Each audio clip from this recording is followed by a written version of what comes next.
বিসমিল্লাহির রহমানির রহিম। হে সমস্ত জগতবাসী, আজ আমি শামীম আলী চিশতি আপনাদের সামনে যে আলোচনাটি নিয়ে হাজির হলাম, সেই আলোচনাটি অবশ্যই আপনাদের খেয়াল করতে হবে। সেই আলোচনাটি হলো, দেখুন যে মানুষ শরীয়তের কর্ম করে, শরীয়তের মানুষগুলো কিন্তু না দেখিয়া খুবই বিশ্বাসী, কিন্তু দেখেন যে আল্লাহকে আমি কল্পনা করেছি, আল্লাহকে দেখতে মনে হয় এরকম হবে, আল্লাহকে দেখতে হয়তো এরকম হতে পারে। আসলে কিন্তু কল্পনা তো কল্পনাই, কল্পনার সাথে কিন্তু বাস্তবতার কোনো মিল নাই। তবে আজকের যে আলোচনাটি করব সেটি হলো, দেখুন আমরা মনের ভাবনাতে রেখেছি যে আল্লাহর হক যেই কর্মগুলো আমলগুলো করতে হয় সেগুলা করব, কোরআন হাদিসের অনুসারে চলব, আমরা এই আমলগুলো করব। কিন্তু আল্লাহ কি দেখবে, আল্লাহ কি দেবে না, আল্লাহ কি আমাদেরকে ভালোবাসবে, আল্লাহ কি আমাদেরকে ভালোবাসবে না। আবার কেউ ভাবনা নেয়, আল্লাহর এতদিন আমি কর্ম করতেছি, আমল করতেছি, কিছু দেখি না, কিছু পাই না, কিছু বুঝি না, দিন দিন অধঃপতনে যাচ্ছি, দুনিয়াবি উন্নতি নেই, আল্লাহ আমার দিকে দেখে না, আল্লাহ আমাকে চায় না। দেখেন, শরীয়তের লোকেদের মধ্যে এরকম কথা বলছে, ভাবছে, কিন্তু তারপরেও কিন্তু করতে থাকে আমল। তো এখন কথা হলো যে আল্লাহ কিন্তু একটি কথা বলেছে যে ওয়াল্লাযী খালাকাল মাউতা ওয়াল হায়াতা লিআবলুওয়াকুম আইয়াকুম আহসানু আমালা ওয়া হুয়াল আজিজুল গাফুর। অর্থাৎ আমি মানুষের মৃত্যু ও জীবন সৃষ্টি করিয়েছি পরীক্ষা করার জন্য, তোমাদের মধ্যে কে কর্মে উত্তম। তবে দেখেন, আল্লাহ কি দিল না দিল, খাওয়াই রাখলো না খাওয়াই রাখলো, ওইদিকে লক্ষ্য করা যাবে না। ওইদিকে লক্ষ্য করলে কি হবে, তখন আল্লাহ কিন্তু মনে ব্যথা পাবে। সেটা কি, যে সে আমার আমল করছে, আমাকে ডাকে, কিন্তু সে আমার কাছে এই জিনিসগুলো আশা করে, আর সে আশা করে কখনো কখনো মন ক্ষুণ্ণ করে, আবার মনটাকে ঠিক করে, আবার মন ক্ষুণ্ণ করে, আবার ঠিক করে। তো এরকমভাবে যদি আমরা করি, তখন কিন্তু আল্লাহও মন ক্ষুণ্ণ করে, আবার আল্লাহর মনটা ভালো হয় আবার। তো এগুলো আমরা কি করতেছি, যে যতটুকু আল্লাহকে ভালোবাসি, আল্লাহর সুপথের কাজগুলো করি, কিন্তু আবার দেখা যায় আল্লাহ আবার দুঃখও পাচ্ছে আমাদের কাছ থেকে, আবার আনন্দও পাচ্ছে। আচ্ছা, এবার আসবো তরিকতের লোক যারা মুর্শিদ ধরেছে। এখন মুর্শিদ ধরেছে যারা, তারাও কিন্তু এরকম, আরে মুর্শিদ ধরলাম, কোনো কিছু দেখি না, কোনো কিছু পাই না, হ্যাঁ, এতদিন ধরে সাধনা করি, এতদিন ধরে কর্ম করি, কিছু দেখি না, কিছু পাই না।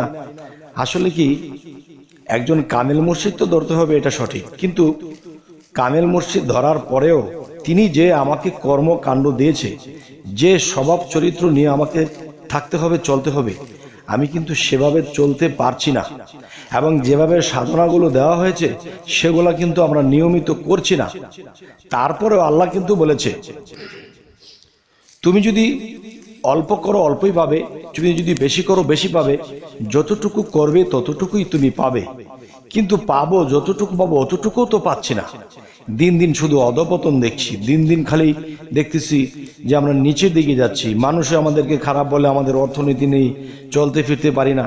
দেখেন, ওয়াল্লাযী খালাকাল মাউতা, আল্লাহ কি বলেছে, আমি মানুষের মৃত্যু ও জীবন সৃষ্টি করিয়াছি পরীক্ষা করার জন্য।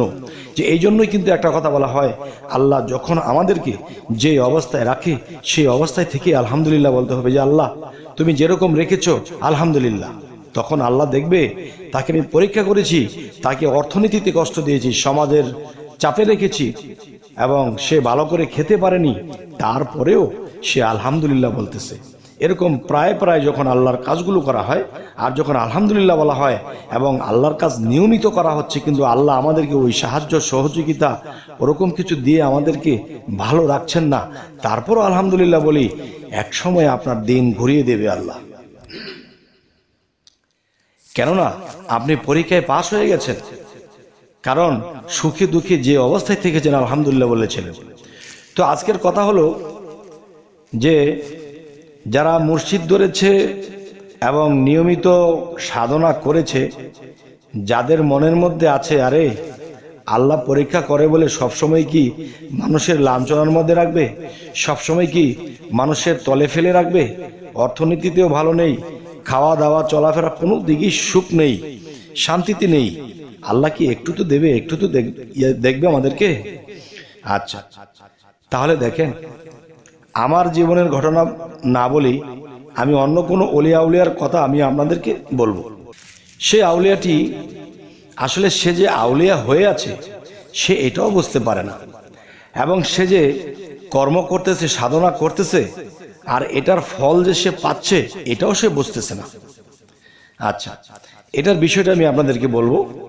সেটি হলো, দেখুন, মনে করেন যে একজন ব্যক্তি সৎ মন নিয়ে, প্রেম নিয়ে, ভালোবাসা নিয়ে, নিজের মুর্শিদের প্রতি, রাসূলের প্রতি, আল্লাহর প্রতি পূর্ণ প্রেম নিয়ে থাকে এবং কর্ম সাধনা করছে এবং চরিত্র সুন্দর রেখে চলছে, খারাপ কোনো নজর দেয় না, খারাপ কোনো কথা বলে না, খারাপকে বেছে বেছে চলে, ভালো দিকে চলে।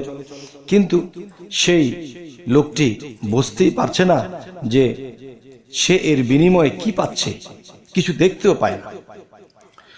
তো এরকম করে সে যেখানে মুর্শিদ ধরেছিল সে মুর্শিদের প্রতি মন ক্ষুণ্ণ করেছে, আমি আর ইবাদত করব না, আমি আর সাধনা করব না, আমি আর সুপথে থাকব না, এমন কিছু ভাবনা যখন করেছে, তখন কি হয়েছে? সে একদিন, দুদিন, 5 দিন, 10 দিন আর কোনো কর্ম সাধনা কোনো কিছু করছে না। কোনো কিছু দেখি না, কোনো কিছু পাই না, কি করব সাধনা, থাক এমনি ভালো আছে।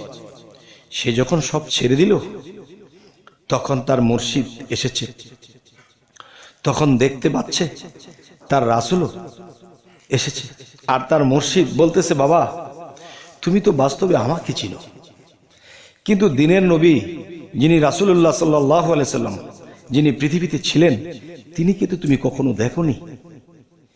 তাই এই যে আমার সাথে যাকে দেখছো, সালাম করো, তাজিমে সেজদা করো, তিনি এই রূপে ছিলেন দিনের নবী। তখন সেই মুর্শিদ যখন বলল সালাম শ্রদ্ধা করতে, তাকে তাজিমে সেজদা করতে, তখন একটু পরে দেখে তার মুর্শিদ নেই। মুর্শিদ কোথায়? এখন দেখতে পাচ্ছে যে সেই মুর্শিদ রাসূলের সাথে মিশে গেছে। তার মানে মুর্শিদ কে? তাওহীদেরই মুর্শিদ আমার মুহাম্মাদের নাম, যিনি হাকিকতের মুর্শিদ, তিনি কিন্তু রাসূলের সাথে মিশে আছে, রাসূল তার সাথে মিশে আছে, দুই মিললে একাকার।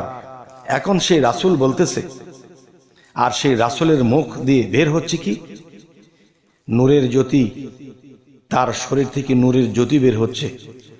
আর সেই রাসূলের মধ্যে যে তার মুর্শিদ মিশেছে, এখন রাসূলের কোনো কণ্ঠ শুনতে পায় না, শুনতে পাচ্ছে কার কণ্ঠ?